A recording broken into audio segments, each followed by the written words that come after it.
welcome back to the ET custom video, and today will be part 3 of work in progress of this guy over here, the Avalanche Exia. Okay guys, so what have I done so far is that actually I've assembled the Avalanche Exia, right? But actually this time I just assembled it loosely, so that I can actually remove them and add in some of the other details. And as you can see, there is actually missing a lot of different parts. Alright, what actually I did is actually I separate all the chrome parts, as you can see here, right? These are actually the very chrome parts, which actually I use this paint, which is called the decorative chrome, which actually I got it from a hardware shop called This DIY. Alright, this is actually very cheap, and it does actually makes our job actually easier. Alright, so this is it. So this is actually the chrome, and I will actually show you guys a very close-up shot of the chrome. How does the effect looks like in person? Alright, and second thing, what actually I did is actually I assembled some of the parts like this. Alright, this is actually an example. If you were to install the chrome parts on the part on the part, and once actually you top coat it, how does it looks like? Alright, so I'm actually putting this on just for an experiment and just to show you guys how does it looks like. Alright,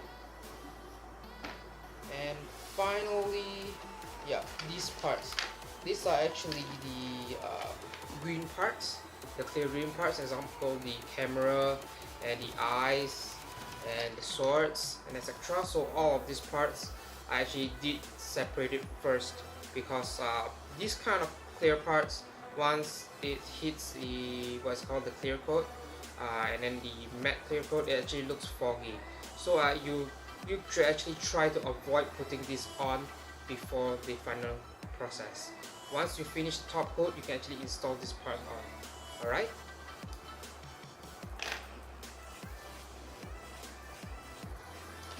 and of course, last but not least, is actually this part.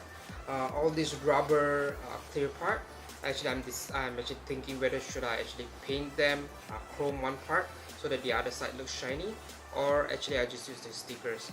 So for now, since I haven't assembled it yet, I can actually try to use the stickers first. If it doesn't look good, then I will paint the chrome at the back. But certain parts that I try to actually avoid painting, because there are actually some details in the thigh area of the Gundam. Alright, I will actually show you once the final result is done. Alright, stay tuned.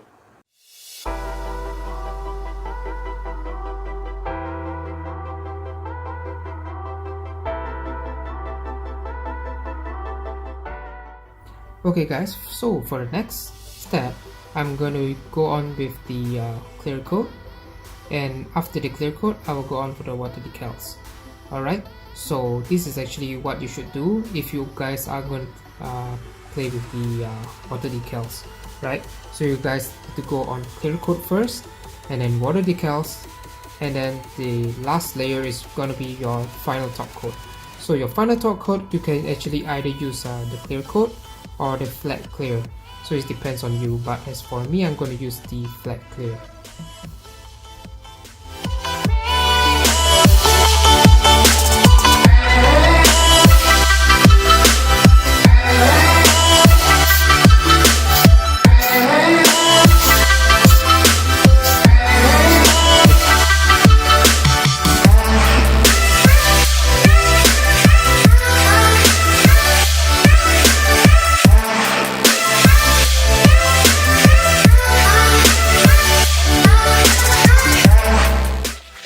Okay guys, so now this is the step which I enjoy the most, which is the Waterside Details. Alright, so what you guys need is basically a cutting mat, a knife, hobby knife or anything, maybe a scissors if you need it, a ruler, tweezers, water, toilet paper or paper roll, and Q-tips. Alright, so these are actually the few items that you really need for the water slides. And of course, the most important thing is the manual. Alright, so for most models, you actually need to refer to the manual where all the water decals and water slides are supposed to be on the kit. But as for this kit, they didn't really teach us where all the decals supposed to go. So you actually have to refer to this picture to see where all the decals are placed, and then try to mimic it. Alright, so there's actually no actual guide. I tried to search online, but I can't find it also. So most probably you have to refer to this picture over here. Okay, but for Bandai kits, most of the time you actually have their guides inside. And finally, the sticker sheet. Alright, so from here you can actually see these are actually the 4 stickers, which looks pretty good. Alright, and then the water slides, and for some reason the Daban water slides is actually cut. As you can see, it's missing a few pieces here, right? So I have no idea what is that, but I think I can just work with this. Alright, okay guys, so I'm going to start with this piece first. Alright, so I need to refer to the book. As you can see, this is actually what I'm going for. This is a GN sticker. I got the GN decals and some blue 001 decals over here. So I just need to look for these decals in the decal sheet. Alright, so this is the decal sheet, and all we need to do now is just start cutting.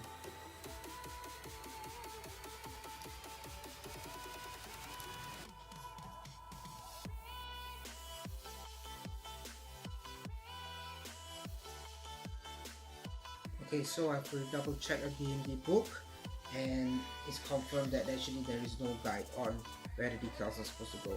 Alright, so I still have to guess according to the lane over here.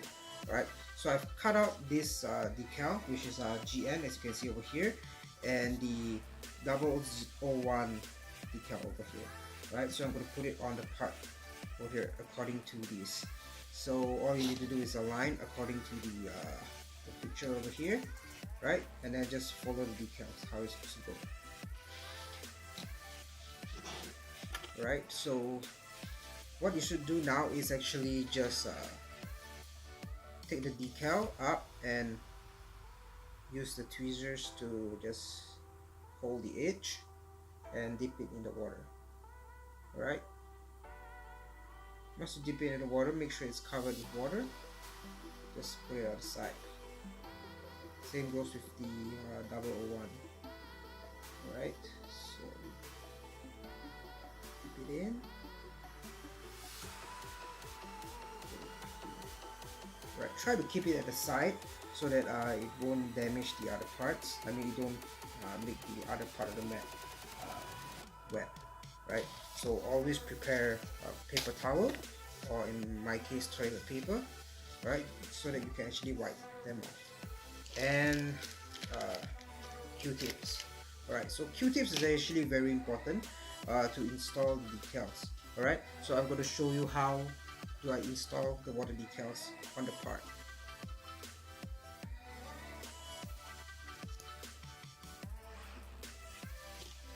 So I'm going to start with the GN first. So as per the sample that I have is actually this way, right? So I just need to use the Q-tip, and then I dip it in the water slightly, right? Get it slightly wet, and then I can start slide this decal off onto the part. Alright, so this one you can actually throw it away.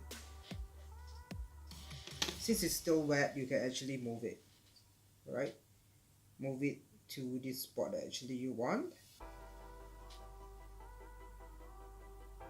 and then roll the wet Q-tip part over the part to push out all the water underneath, make the part stick. Alright, so once this is done, you can go over with the dry part of the Q-tip and dry it out. Alright, so this is actually the best way to, this is my way of installing water slides. And same goes with the 001.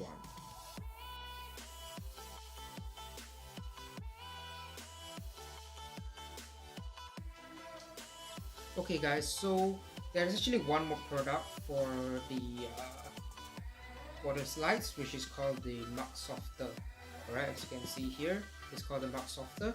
And actually there's one more product which is called the Mug Settler or something like that. So Settler is actually more towards it's like something like glue for the decal so that it sticks better. Alright, Softer actually is to soften the water decals so that it actually fits to the curved curved surface of the part, or either actually to melt the top layer of the water decals. Right, so even on flat parts like this, I actually prefer to actually put on the Mug Softer. Right, so this is actually one thing that you can maybe invest if you are into modeling.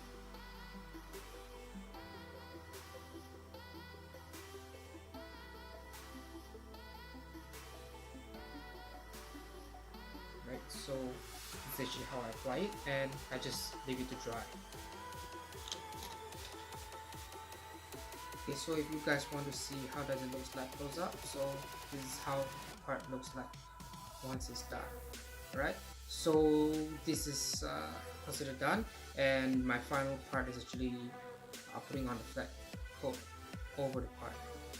I will just go on and finish the other parts. Alright,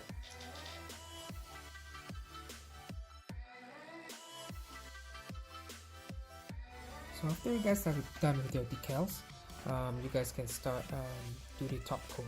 Alright, so for now I'm actually using the clear coat because I have to do the what is it called, the panel lining.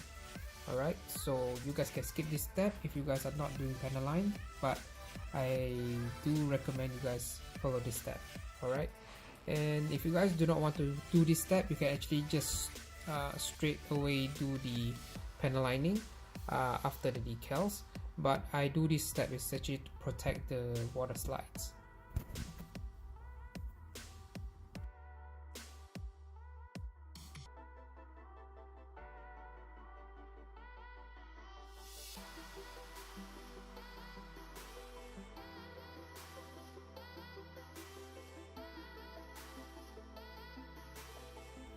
Alright, after I'm done with my panel lining, I've finished my last top coat layer on top of the gunpla, and I can start replacing the parts of the chrome parts and then the clear green parts.